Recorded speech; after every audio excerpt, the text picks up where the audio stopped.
At previous locations back in the United States, I've worked for lifting and handling departments in various positions, but here I had the opportunity to become the department head. So my level of responsibility jumped up dramatically, working as a department head, working with other department heads, supporting the 7th Fleet. So it's been a big change and a very different perspective for me. There's just a lot more latitude, a lot more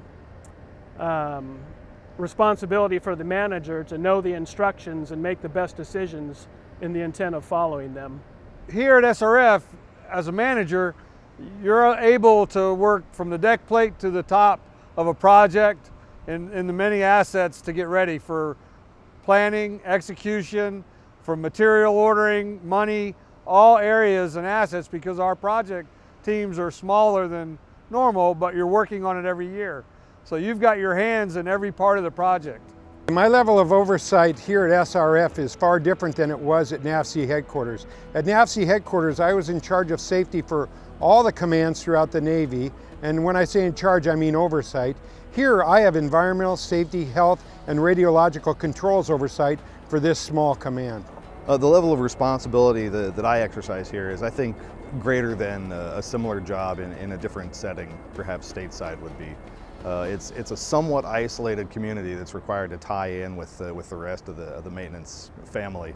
And we have to exercise that authority here and make sure that systems work in our area. There's a lot of local control, and we still have to meet the requirements from elsewhere. The decision-making process here as a department head, of course, there's a lot more that I'm responsible for here.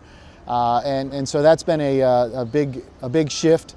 To look at things from a different angle, to be able to understand the requirements as they apply to this forwardly deployed organization, and the level of decision making has jumped up dramatically. Right here on the carrier, I have a letter from the commanding officer that says I have his authority to make decisions representing him on the aircraft carrier for maintenance availabilities.